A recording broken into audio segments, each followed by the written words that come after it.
Bendiciones a todos. Es un honor poder hacer un de repente. Estos de repente a veces se ponen violentos. Entonces, buenas noches a todos. Felices madrugadas a los que están en Europa, en África Central y en algunos otros lugares de la tierra. Se les ama mucho y se les bendice. Tomemos unos 30 segundos y damos compartir a ver cuántas personas se nos conectan. Estaba leyendo la palabra y creo que hay una palabra que me gustaría compartir con ustedes y no tengo ninguna duda de que Dios tiene una respuesta para nosotros en esta noche. Entonces déle compartir a todos los que usted pueda. Vamos a tener un programa de parte del Señor. Vamos a estar en el primer libro de Reyes.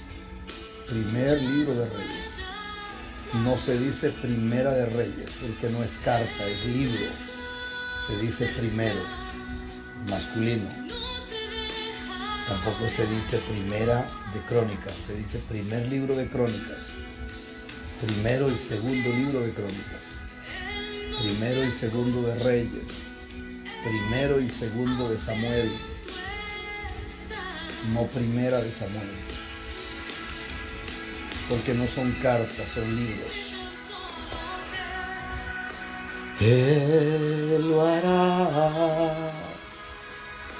Esta noche teníamos clases en la universidad, pero se cancelaron porque el internet aquí en casa es un internet bastante bueno, tenemos 500 megas, pero algo ocurrió y se nos cayó a 30.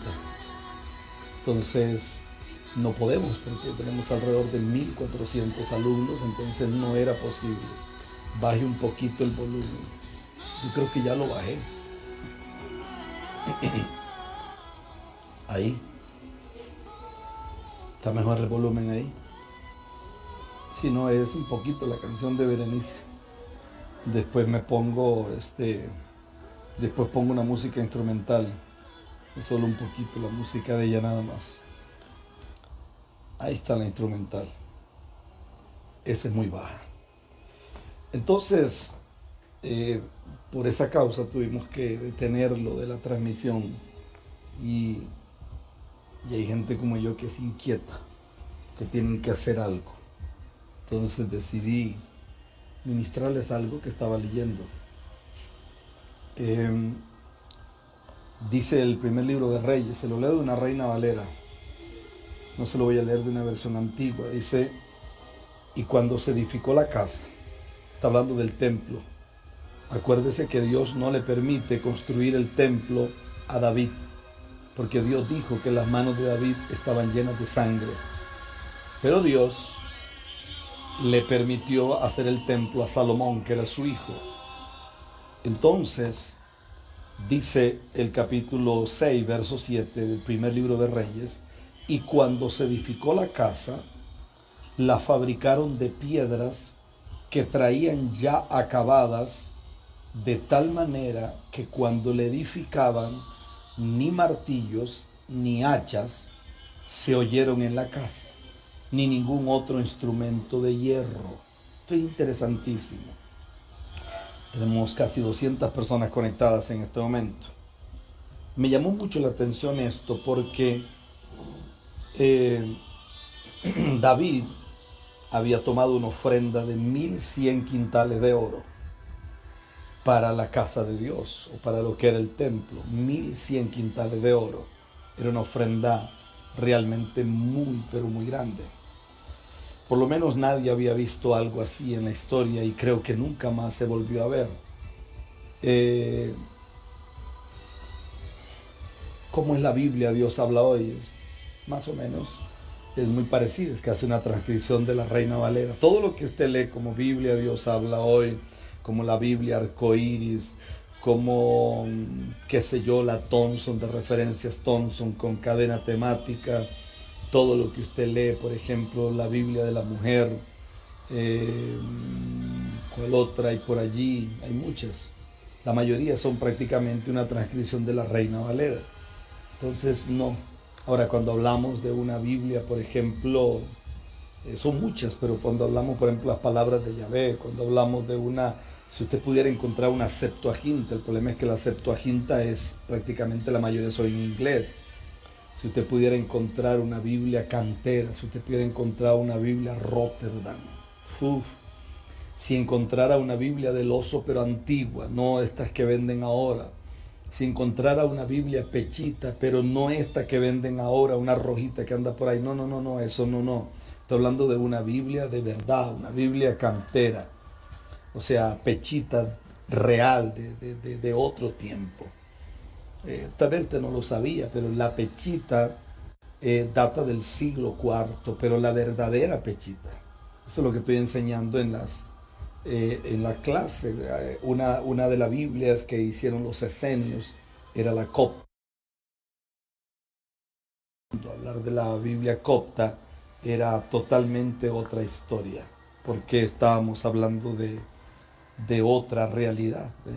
Pero bueno, ya de eso prácticamente no, ya de eso han quedado algunos rollos. Y obviamente eso que existía en el tiempo no eran Biblias tampoco, eran rollos. Cuando hablamos de, por ejemplo, la versión de Jerónimo de Vulgata, la versión de Jerónimo de Vulgata era otra historia. Bueno, tenemos 230 personas. Amén, me parece extraordinario. 230 personas. Estaba orando al Señor y de pronto estaba estudiando. Hoy pasé el día estudiando mucho, estudiando y estudié. Salí solamente un ratito por ahí a hacer un par de cosas, pero duré quizás una hora y volví otra vez.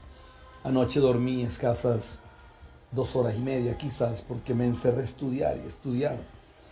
Y entonces estaba pensando en algo que se llama la implementación de una visión. Anote eso. La implementación de una visión. Implementación de una visión. Es que el hombre que no vive en el poder de una implementación vive totalmente desfasado de la realidad de lo que Dios está diciendo y de lo que Dios está haciendo. Cuando hablamos de implementación, estamos hablando del establecimiento de algo. Ya definimos que aquí las iglesias no tienen visiones. No, lo que las iglesias tienen es algo que se llama misiones.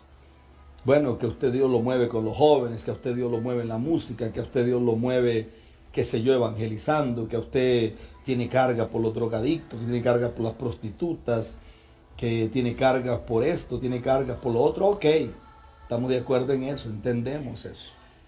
Alguien dice que no se ve. No se ve qué, se ve en negro, pero se escucha. Si me escuchan, alguien que me haga señas, porque sé que el internet está así como maluco. Quiero que alguien me haga señas para saber si me estoy mirando, me estoy escuchando. Alguien escriba ahí algo. Dios bendiga, apóstol. ¿Se ve bien? Bueno, ok. Si se ve, yo lo veo. Bueno, si usted, hermana Cruz, me ve, le estamos contentos. Y si Guillermo me ve, si Alex Martínez me ve y pone puro fuego ahí, unos brazos así con unos musculotes como los que él tiene, estamos mejor. Aquí él tiene los brazos chiquitos y flaquitos, soy yo. Pero bueno, si ustedes me ven, no hay problema. Ok. Cuando hablamos de la implementación de una visión, la implementación de una visión tiene que ver con el establecimiento de algo. Es que el problema que hemos tenido es que las congregaciones están llenas de muchos programas.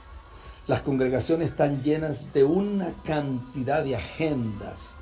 Pero el problema aquí, Alex, quiero que me escuche Alex Martínez, porque Alex Martínez es como que fuera gemelo mío. Y él y la esposa son una bendición muy grande para mi vida. Pero algo que me llama a mí muchísimo la atención, Alex, es que aquí el problema no son los programas. Es que las iglesias están repletas de programas. Las iglesias o las congregaciones están llenas de conciertos, están llenas de eventos, están llenas de congresos, están llenas de agendas. Las congregaciones se llenaron de un encuentro, un preencuentro, un posencuentro, se llenaron de esto, se llenaron de un activismo religioso. Pero para mí el problema aquí, escuche, porque esto me parece extraordinario. El problema de la iglesia de hoy no es que no tengan programas. El problema de las congregaciones no es que no canten bien. Cantan demasiado bien. El problema no es que no prediquen. Sí predican, dicen una que otra cosa por ahí, dicen. El problema es que falta la revelación de quién es Jesús. Y cuando falta la revelación de quién es Jesús, entonces nosotros tratamos de llenar un montón de vacíos emocionales y de vacíos existenciales que no se pueden llenar, porque esos vacíos, el único que los puede llenar se llama Dios. Entonces, cuando hablamos de la implementación de una visión, eso me impresiona, porque por ejemplo, si leemos el primer libro de Reyes, capítulo 6, verso 7, dice que cuando se edificó la casa, la fabricaron de piedras, que traían ya acabadas, de tal manera que cuando la edificaban ni martillo ni hachas se oyeron en la casa, ni ningún otro instrumento de hierro. Eso me parece extraordinario. Este era el templo, este fue el templo que hizo Salomón. Pero este templo que hizo Salomón es construido con piedras que ya vienen cortadas. Este es un templo físico. Ahora, cuando uno va al libro de Pedro, Pedro dice que nosotros somos piedras vivas y que Dios está tomando esas piedras para edificar un templo y para edificar una casa. O sea, siempre siguen siendo piedras. La diferencia es que la de primer libro de Reyes son piedras que son rocas que han sido cortadas, y las de Pedro son piedras vivas. Es decir, tanto en el Antiguo Testamento como en el Nuevo Testamento se edifican templos. El primer templo se edifica con piedras que fueron cortadas en un lugar llamado cantera, y el segundo templo, que es el de hoy, se edifica con piedras vivas. Pedro dice que tú y yo somos piedras vivas. Pero esto me impresiona, porque ¿por qué me impresiona? Porque dice Reyes, o el primer libro de Reyes dice que Dios dijo que Él quería que las piedras las llevaran ya acabadas, de tal manera que no se escuchara el ruido ni de martillos ni de hachas en la casa, ni ningún otro instrumento de hierro. Es decir, yo quiero que edifiquen mi casa, pero lo hagan en silencio. Porque lo que Dios está diciendo es, no quiero ruidos en mi casa. Quiero que en mi casa se pueda edificar de una manera y de una forma donde lo único que haya sea una reverencia total. Y eso me sacudió. Porque Dios lo que está diciendo es, vamos a creer por una iglesia que se construye sin ruidos. Y oiga qué fuerte es esto. Porque Hebreos dice que nosotros somos parte de un edificio vivo que se edifica con piedras, pero piedras vivas. Y esas piedras van a crecer hasta mostrar la gloria del Dios poderoso en esta tierra. Pero para poder edificar la iglesia hay que recuperar un lugar. Y la pregunta es, ¿cuál lugar hay que recuperar? La Escritura enseña que el lugar donde se cortaban las piedras fuera del templo se llamaba cantera. Y la cantera era el lugar donde las piedras eran llevadas. Posiblemente dentro de la misma cantera habían piedras. Y allí golpeaban las piedras, ahí había mucho ruido, ahí había mucho activismo, mucha actividad, pero ahí era donde se podían cortar las piedras. Y esto me impresiona. Me impresiona. ¿Por qué me impresiona? Porque hay una palabra que le quiero hablar. Y esta palabra puede anotarla para que la estudie más después. La calidad del enviado, la calidad de los hombres que vamos a enviar a las naciones, la calidad del evangelio que estamos produciendo en la tierra, la calidad de la gloria que vamos a mover en los últimos días, eso solamente radica en la pregenetización del alma. Repítame otra vez, pastor, porque creo que me habló en lenguas. Eso solamente radica en la pregenetización del alma. Pregenetización del alma. Cuando estudiaba la palabra pregenetización, es como sacarle los jugos. Mientras nuestra alma siga produciendo olores feos, mientras nuestra alma siga siendo esclava de los deleites y de los deseos, mientras nuestra alma sea un caballo que no se amansa como un potro salvaje, mientras nuestra alma todo lo que ella pide se le da, porque no tiene la capacidad de tener dominio propio, no tiene la capacidad de poder morir para que la gloria de Dios viva. Alguien me dijo a mí, es que hay que morir al ego. Yo le dije, al ego no se puede morir, al ego no se muere. Lo único que se hace con el ego es que se destrona de donde él está y se sube Jesús para ponerlo en ese lugar donde el ego estaba. Es que cuando el rey se sube al monte, cuando el rey se sube al trono, entonces el ego tiene que desplomarse y tiene que caer por tierra, y ocurrirá con tu ego y el mío lo que ocurrió con el alma de Ana, cuando Ana derrama su alma delante del Señor. Pero es que hasta que nuestra alma no sea pregenetizada, nosotros seguiremos dando vueltas por la vida. Mientras sigamos teniendo hombres en los altares llenos de orgullo, mientras sigamos teniendo gente que manipula la palabra, mientras sigamos teniendo gente que a todo le busca un sentido para tratar de manipularme. Hoy me llamó un hombre y me dijo, un hombre humilde, un hombre sencillo, y me dijo, es que un predicador me llamó y me dijo que el problema que yo tengo se llama iniquidad. Y yo le dije, ese hombre tiene idea de qué es iniquidad. Ese hombre tiene idea de qué significa iniquidad. Y ese hombre lloraba y me dijo, ¿qué es iniquidad? Y yo le dije, hermano, es que la Escritura dice que la iniquidad está pegada a los huesos. La iniquidad es la suma de los pecados de mis padres más la suma de mis pecados, y va por encima de las maldiciones generacionales. La iniquidad es una cosa terrible. Y ese hombre estaba hecho pedazos porque alguien le dijo irresponsablemente que él tenía problemas de iniquidad.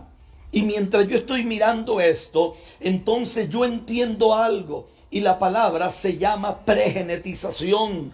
Y es que pregenetizar es como quien dice prensar algo hasta que salgan todos los chorros, como cuando tú agarras una uva y la prensa y empieza a salir todo. Cuando tú agarras un poco de leche cortada y la prensas para que después quede un queso. Cuando tú agarras algo y lo mueles.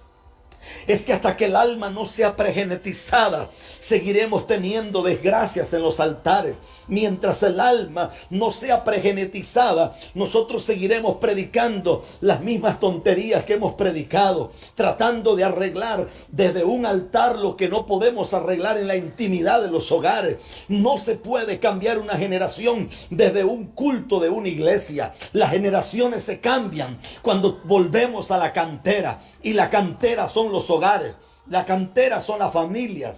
La cantera es volver al seno de papá. La cantera es volver al seno de mamá. Por eso hay iglesias divididas. Por eso hay predicadores que se van. Por eso hay gente vulgar en los altares. Por eso hay gente diciendo disparate. Porque cuando usted los busca se da cuenta que en el hogar hacían lo que le daba la gana. Porque el viejo es un viejo malcriado. La mamá es una señora súper rebelde que nunca aprendió que su primera iglesia no era esas cuatro paredes donde iba, sino que su primera iglesia era pastorear a sus propios hijos. Y nadie se detuvo a enseñarle eso. Nadie le enseñó. Nadie le enseñó que el primer profeta que tenían que conocer no era un tipo que llegaba de visita a un culto. El primer profeta que tenían que conocer era el mismo seno del hogar. Que cuando llegaran a un culto o a una reunión, los muchachos dijeran: ya eso que está diciendo ese predicador, ya yo lo sabía, porque mi papá ya me lo había dicho, mi mamá ya me lo había dicho. Pero hay que llegar a la iglesia a hacer ruido. Entonces usted encuentra gente castrada emocionalmente, gente desfasada, gente con un montón de complejos de inferioridad, gente con problemas de aceptación, que como nadie los acepta en la calle, ahora vienen a los cultos y aquí sí pegan gritos, aquí sí hablan, aquí sí silban, aquí sí gritan, aquí sí corren, aquí sí brincan, porque allá afuera nadie los vuelve a ver. Y es que el problema de esa aceptación tiene que ver con papá y mamá que no hicieron el trabajo en la cantera como tenía que hacer. Parece que a Dios lo tiene cansado que hagamos ruido en el templo. Estoy hablando de ruidos humanos, no estoy hablando de cantar, no estoy hablando de orar, estoy hablando de ruidos. Tenemos demasiada gente llena de orgullo, llena de celo, llena de pleito, llena de profecía falsa, cantando en el altar, ministrando fuego extraño, y no entendieron, nunca lo entendieron, que hay que volver, que hay que volver a la cantera. Y mientras los enviados, mientras los evangelistas, mientras los profetas que enviamos, mientras los que cantan, mientras los que van por ahí evangelizando no pregeneticen su alma, de manera que se estirpe todo y que cuando lo sacudan, entonces quede un producto terminado. Y entonces aparezca un hombre que diga: yo tenía una palabra para predicar este fin de semana, pero el Señor me cambió el bosquejo y el Señor me rompió el bosquejo. Quiero que sepa que tengo hora de estar encerrado y Dios me dio una palabra que ni siquiera en la vida la prediqué. Cuando el alma ha sido pregenetizada, entonces tú no hablas lo que te enseñaron en el, es que iba a decir cementerio bíblico, en el instituto bíblico, lo que te enseñó alguien que ni siquiera tenía idea de lo que estaba hablando. Entonces estoy hablando que la calidad del enviado radica en la pregenetización del alma. La cantera del nuevo pacto es la familia. La cantera del nuevo pacto es la familia. Los ruidos que se escuchan en la iglesia es porque la familia no actúa como silenciadores. Como silenciadores. Por eso usted encuentra un montón de predicadores que son campeones en el culto. Pero vaya a sus casas y se dará cuenta que ni siquiera su propia esposa cree en su ministerio. Usted encuentra predicadores que hablan lenguas y dice que son profetas, que son la última Coca-Cola en el desierto. Pero busque a sus hijas. La mayoría de sus hijas salen embarazadas de cualquier loco de la calle. Porque este hombre nunca entendió que para poder ser luz allá afuera hay que alumbrar primero aquí en la cantera. Mira, hay miles de jóvenes que están sacando cualquier cantidad de familias de las iglesias, porque los que menos creen en el evangelio hoy son muchos jóvenes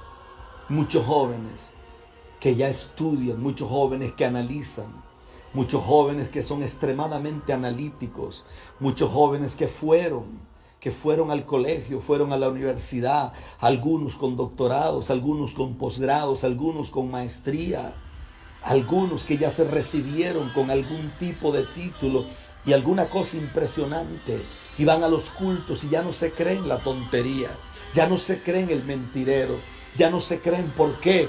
Porque ellos saben que el que canta no es real, no es sincero. Ellos saben que la otra que canta con el novio que tiene, hay muchas cosas terribles que pasan. El problema es que la cantera del nuevo pacto es la familia.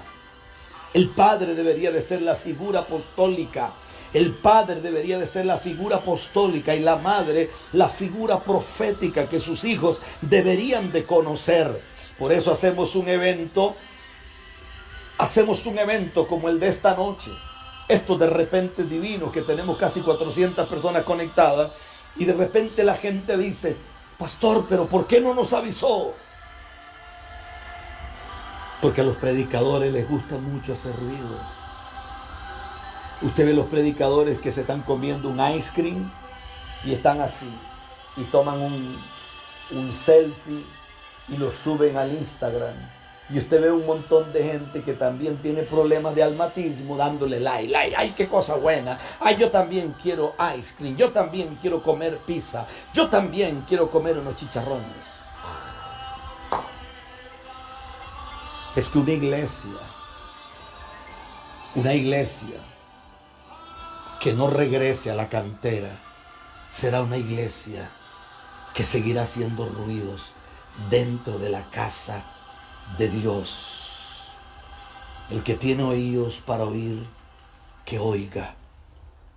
Este ruido tiene que terminar. Si este ruido no termina, anote esta fecha. Quiero que la anote. Quiero que anote este día. Quiero que anote este día. Hoy es jueves. Quiero que anote este día. Si yo soy hombre de Dios, anote esto. Viene un sacudión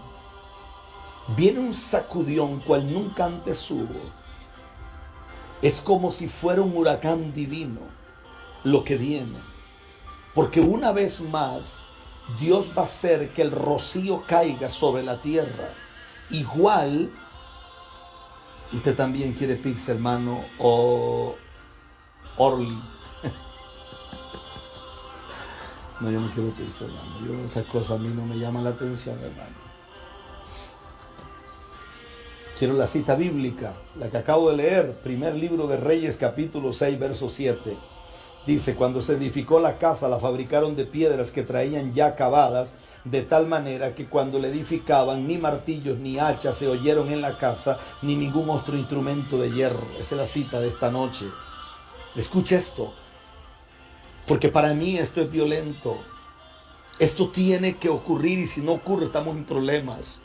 Una vez más, el maná de Dios descenderá sobre hombres y mujeres de Dios. Y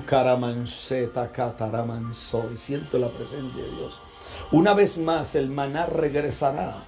Y el maná regresará para alimentar a gente correcta. Una vez más, el maná descenderá para sacudir la vida de millones. Pero antes de que el maná cayera, la Biblia dice que Dios enviaba un rocío para que el polvo se aplacara y el maná no se ensuciara. El maná no eran pedazos de pan, el maná eran semillas, eran semillitas. Y el maná, cuando caía, entonces después el pueblo recogía el maná. Y la Escritura enseña que cuando el maná era recogido, no podían guardar para el día siguiente. Solo había un día que se les permitía guardar. Pues una vez más, Dios va a traer lluvia sobre la tierra, porque el maná volverá a la tierra. Y usted agárrese, porque si usted no se pone de acuerdo, puede ser posible que al pastor suyo Dios lo vaya a matar.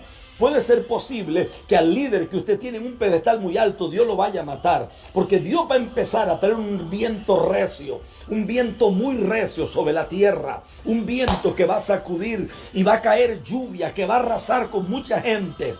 Y hay hombres que terminarán viudos, y hay mujeres que terminarán viudas, y hay hijos que terminarán huérfanos, y hay familias que terminarán sin papá y sin mamá en este vendaval que viene, porque Dios va a empezar a traer lluvia sobre la tierra, porque una vez más el maná caerá, y el maná vendrá para alimentar, porque la Biblia dice que en el tiempo final Dios enviaría hambre, y Dios enviaría sed, pero no hambre de comida, ni sed de bebida, sino hambre de su palabra. Y le tengo noticia: Dios se está metiendo en las habitaciones de prostitutas que no volverán a prostituirse. Dios se está metiendo en la casa de homosexuales que no volverán a ser homosexuales. Y se está metiendo en la casa de brujos y de brujas. Solo en esta pandemia tenemos un registro de más de 64 brujas. 64 brujas, si no me equivoco, que nos han llamado para aceptar a Jesús. Y viene un vendaval del Espíritu. Amakabashanda. Viene un vendaval del Espíritu. Y la gente se quedará con la boca abierta. Porque viene un vendaval del Espíritu. Y Dios va a traer una vez más maná sobre la tierra. El que tiene oídos para oír, tiene que escuchar. Por eso necesitamos. Si usted no hizo el trabajo, no importa. Pero usted necesita pedirle a Dios, y yo también, que Dios nos dé mentes canterizadas. ¿Qué está hablando, pastor? Necesitamos mente de cantera. Pastor, mis hijos ya están grandes, no importa. No importa, la misericordia de Dios es muy grande. Reúna a sus hijos mañana. Reúnalos o reúnalos este fin de semana. Y dígales, yo quiero pedirles perdón. De repente no importa cómo sea, pero pídales perdón y dígales, yo necesito hacer un trabajo. Que ya ustedes están grandes, que ya se casaron, que ya tengo nietos. No importa, reúna a su familia. Y dígale, necesitamos volver a la cantera. Necesitamos volver a los cultos familiares. Necesitamos volver a cantar, alabaré, alabaré, alabaré a mi Señor en la casa.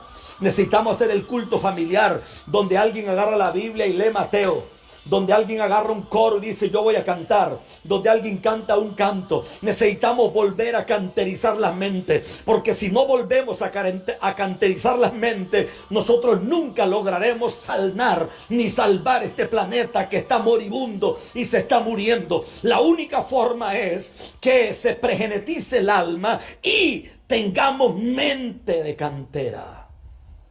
Cuando yo tenga mente de cantera, entonces tendré mente de hogar.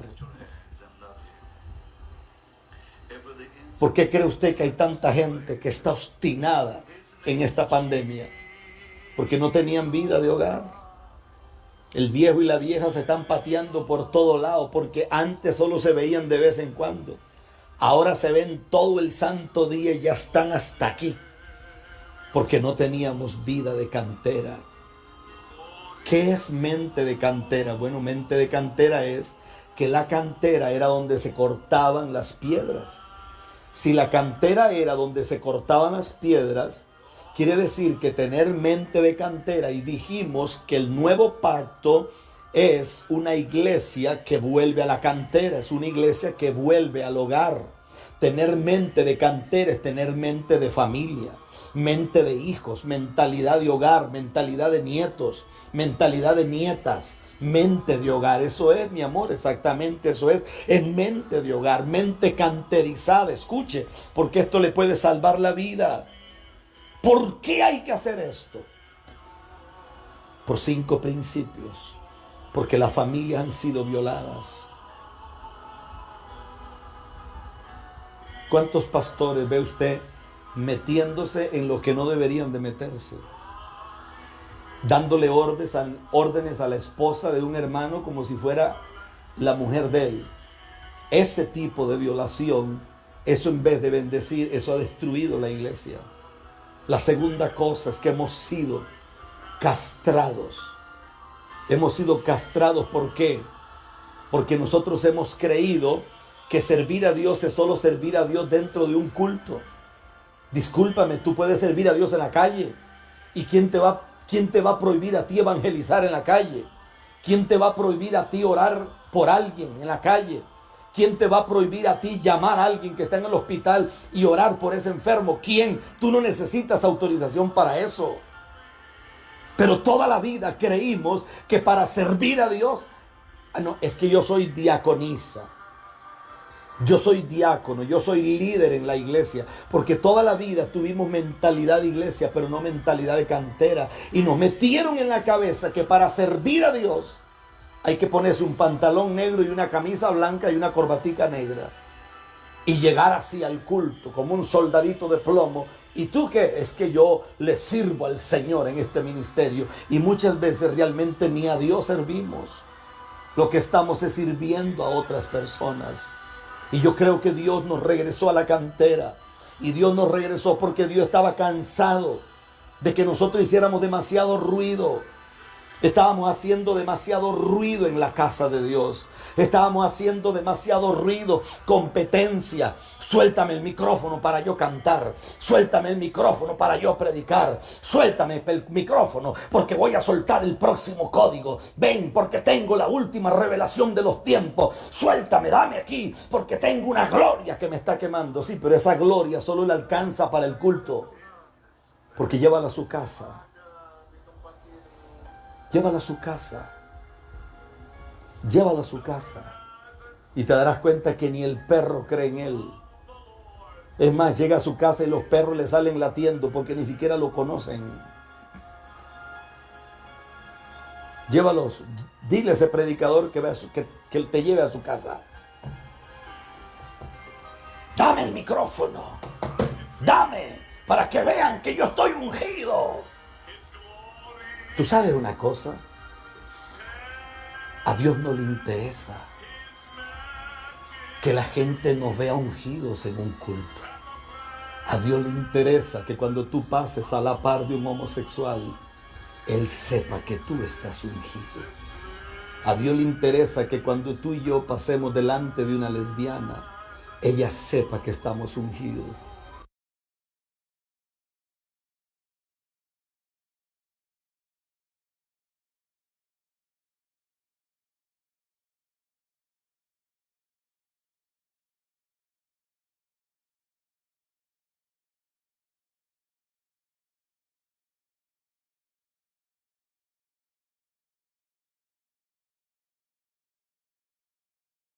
Dentro del templo, ¿no te diste cuenta que los huesos secos estaban en un desierto? ¿No te diste cuenta de eso? ¿No te diste cuenta que la necesidad más grande no es profetizarle a los mismos evangélicos? Es más, la profecía nunca fue para los hermanitos de la iglesia. Es que la profecía fue para la gente de afuera. A mí no me interesa que me pruebes que tú eres profeta dentro de cuatro paredes. Pruébame que tú eres profeta allá afuera en el mercado. Pruébame que tú eres profeta en una guagua, en un autobús. Pruébame que tú eres profeta en el hospital. Pruébame que eres profeta en la oficina donde trabajas. Pruébame que eres profeta con tu jefe. Pruébame que realmente tú eres profeta cuando tú abres la boca. Por eso hablo de mentes canterizadas. Porque si la iglesia no vuelve, pero eso queda grabado ahí, mi amor, dice que se está cayendo la señal. Dios va a hacer algo en el nombre de Jesús. Aleluya.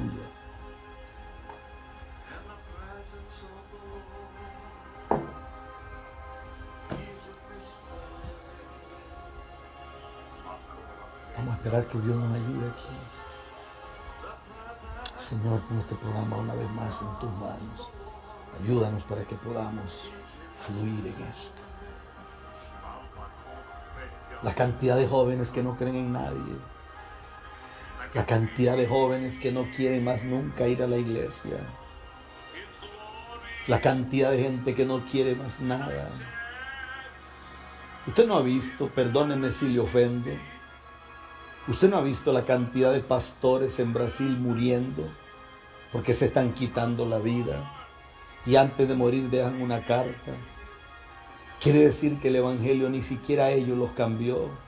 Si el evangelio no te puede cambiar a ti, entonces ¿cómo puedes vender un producto que ni siquiera te sirve a ti? ¿Usted no vio la jovencita de República Dominicana? Cómo antes de quitarse la vida hizo una carta. Y se supone que ella era muy santa. Porque ella ni siquiera se cortaba una mechita, ni siquiera se arreglaba, ni siquiera se sacaba las cejas, porque según el contexto de su alma, eso era santidad. Pero parece que esa santidad no le ayudó, porque en el momento difícil en que cortó una relación con otro joven, parece que ese joven estaba por encima de Jesús. Y como ese joven estaba por encima de Jesús, entonces cuando ella deja al joven o el joven la deja a ella,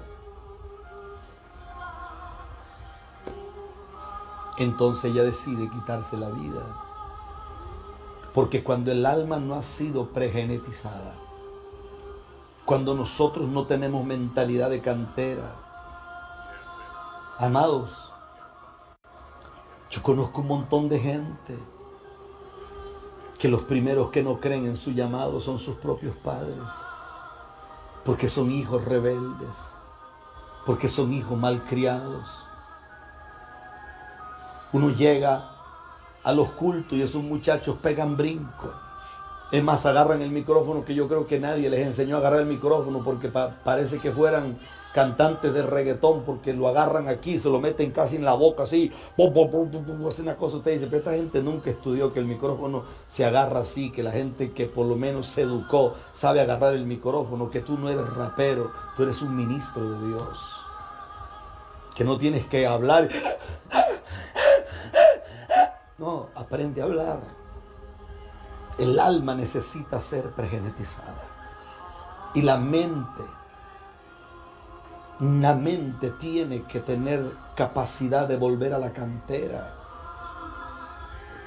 Pastor, me estoy muriendo porque mi esposa se fue con otro. Claro que seguramente eso duele demasiado, pero nada está por encima de Jesús. Nada está por encima de Dios. Tenemos 460 personas conectadas. Nada. Pastores, que yo vi esto, yo vi lo otro. Sí, lo sé. Estamos en medio de una pudredumbre, lo sé.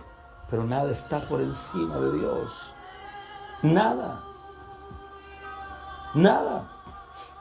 Aquí en Costa Rica, hace 3 semanas atrás, si no estoy exagerando, hace 3 semanas atrás, una jovencita, hija de gente cristiana, entre comillas, con ministerio, con llamado, se suicidó. Se suicidó. Se quitó la vida. Dice que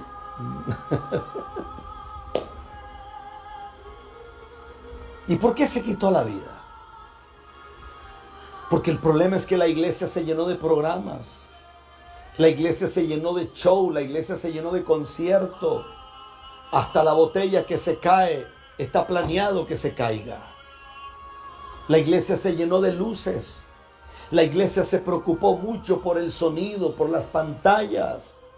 Están tan preocupados por los diezmos, por las ofrendas, por los famosos pactos.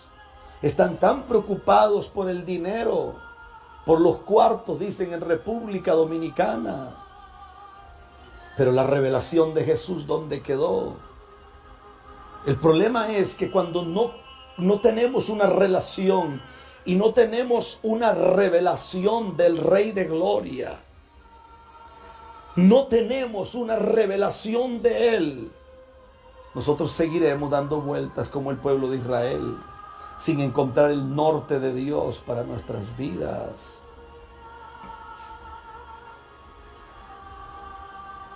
Alguien tiene que escuchar lo que estoy diciendo. Hay ruidos, porque en las congregaciones están llenas de muertos que tratan de adorar a un Dios que está vivo. Lo vuelvo a repetir. Hay ruidos, porque las congregaciones están llenas de muertos que tratan de adorar a un Dios que está vivo. Por eso hay demasiado ruido, porque hay muchos muertos tratando de adorar a un Dios que está vivo. La gente olvidó que esto no es cuestión de diafragma, esto no es cuestión de tesitura, esto no es cuestión de ritmo, de ritmos, esto no es cuestión de tiempos, esto no es cuestión de entonación, esto es cuestión de relación. Y cuando no hay relación, es porque el alma no ha sido pregenetizada. Y cuando el alma no ha sido exprimida, entonces venimos de las tinieblas y seguimos haciendo los mismos ruidos en la iglesia. El que era chismoso sigue siendo chismoso dentro de la congregación.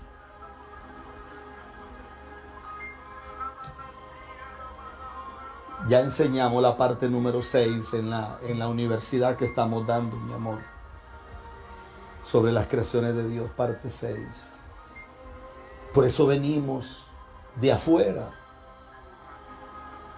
Y el que era sinvergüenza sigue siendo sinvergüenza, enamorando 4, enamorando 5, enamorando 10. Porque el alma sigue haciendo ruidos. Y el alma es como un potro salvaje que nunca se saciará. Y mientras el alma siga haciendo ruidos, entonces seguiremos teniendo un templo que no se edificará correctamente.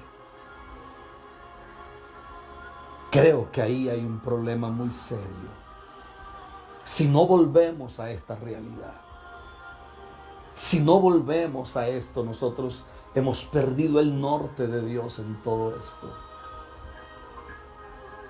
Es que al volver a esto encontramos una realidad. Yo le pregunto a usted, no me responda a mí, respóndase usted mismo. No tiene que poner nada, ni siquiera escriba. Si quiere, deje sin escribir un rato. ¿Cuánto tiempo sacas al día para orar? Pregunto. No me respondas. Respóndete tú mismo. ¿Cuántas horas a la semana tú oras? ¿Cuándo fue la última vez que amaneciste de rodillas? No porque tengo que predicar, porque hoy la gente ayuna y ora porque tiene que predicar. No. Amanecí de rodillas porque yo amo al Señor. Amanecí de rodillas porque yo quiero estar delante de Dios. ¿Hace cuánto te encerraste en silencio sin que nadie lo supiera? ¿Hace cuánto? ¿Hace cuánto? ¿Hace cuánto? ¿Cuándo fue la última vez? Yo no quiero ofender a nadie. ¿Usted sabía que los predicadores son los que menos oran? ¿Usted sabía que los apóstoles que hablan tanto de dinero son los que menos dinero dan? Porque ni ellos mismos creen lo que predican. ¿Sabe qué agradezco yo a Dios? Que cuando yo vine a Jesús, mi vida económica ya estaba resuelta. Entonces yo nunca tuve que andar haciendo cosas, ni recogiendo, ni manipulando a nadie. Por ese tipo de cosas yo bendigo a Dios. ¿Hace cuánto? ¿Usted sabía que los adoradores, los que cantan en los altares, son los que menos adoran? Si usted fuera un día a dormir con ellos cerca, si usted tuviera la capacidad de poner una cámara donde ellos duermen, usted nunca más quisiera volverlos a escuchar cantar. Hay gente que cuando está en el altar, predicando, cantando, usted no quiere que se bajen. Pero cuando usted conoce sus vidas de cerca, usted no quiere que regresen más nunca al altar.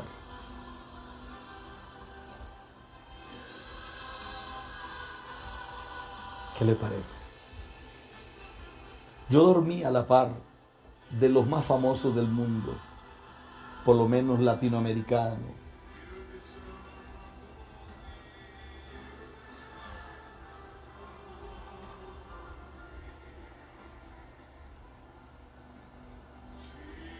Escucha eso.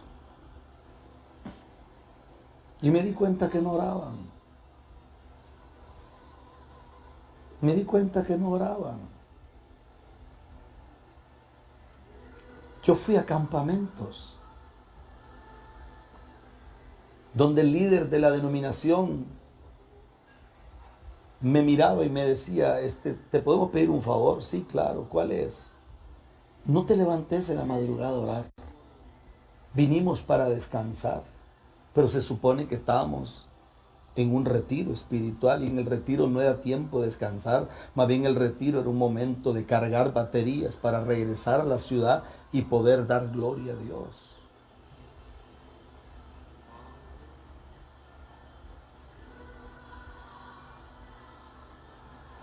¿Quién es este payaso que está hablando aquí? Señor, lo reprenda.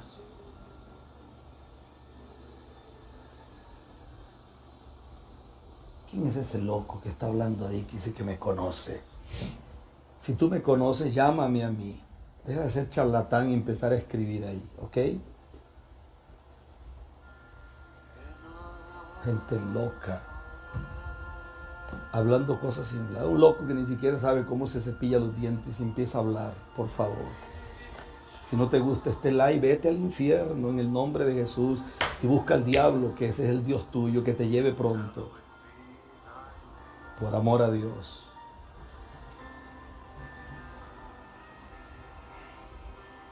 Es que es muy fácil. Es muy fácil. Es muy fácil darle vuelta a una canoa. Porque tú puedes inclusive tirarte al agua y manipularla. Pero es tan difícil darle vuelta al Titanic. Es tan difícil.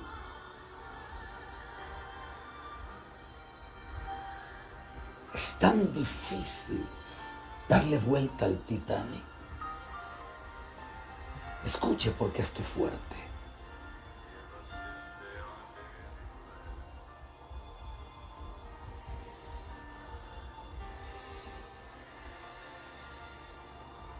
¿Cómo podríamos? ¿Cómo podríamos? ¿Me quedan qué? Me quedan como 4 minutos para terminar. Si ustedes quieren, tenemos 513 personas. No, yo estoy tranquilo. Lo que pasa es que este tipo de gente va a haber que entregárselos a Satanás. Este tipo de gente es un estorbo en esta tierra.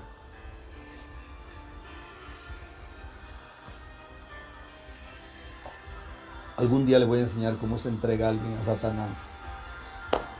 Para mandarte este poco de hijos del diablo que se vayan caminando. Porque creo que podríamos parar en unos 3 minutos y volver a iniciar. Porque quiero orar por las personas, quiero orar por los enfermos, quiero orar por las familias, quiero bendecir, porque yo tengo tanta cosa en este bosquejo. Este bosquejo está demasiado lleno y yo ni siquiera voy por la mitad.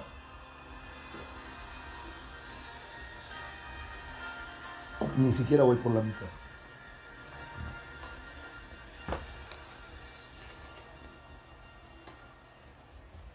Vamos a poner a Benihín, a ver qué dice Benihín con su aleluya.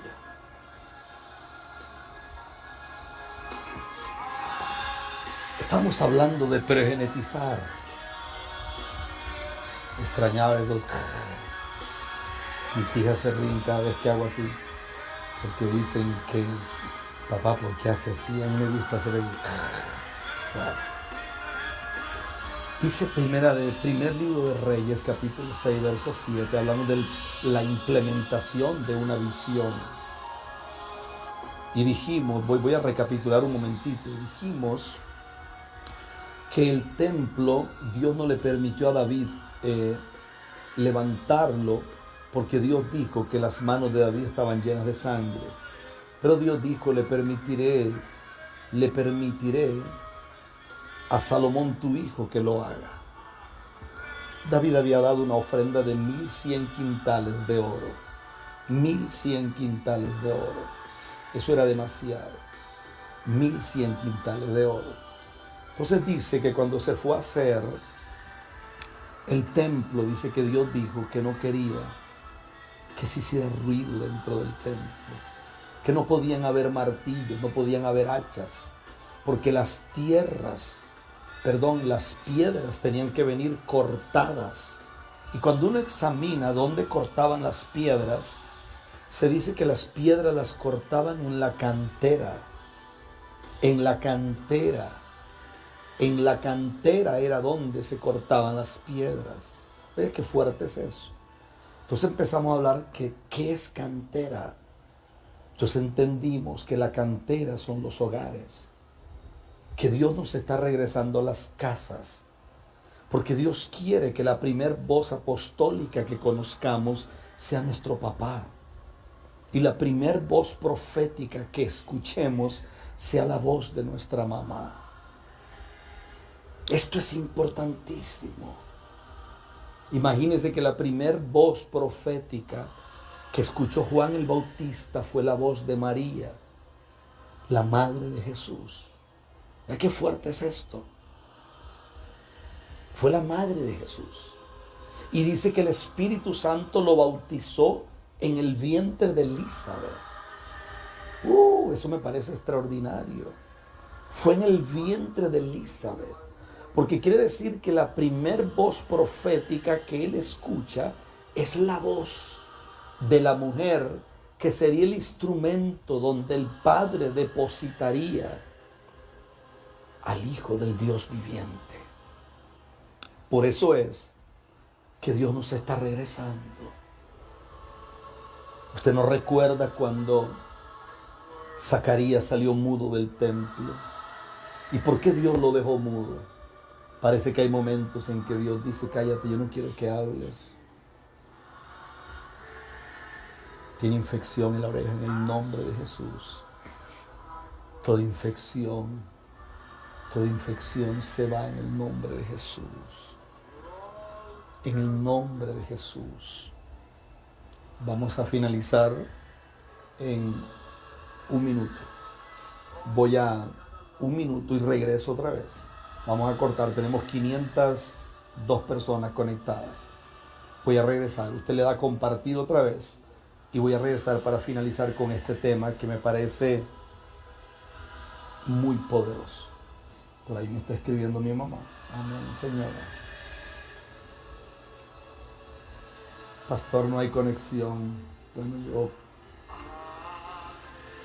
Amén. Corto y regreso en un minuto exactamente, porque tengo que ponerle título. Usted puede buscar esto en mi Instagram como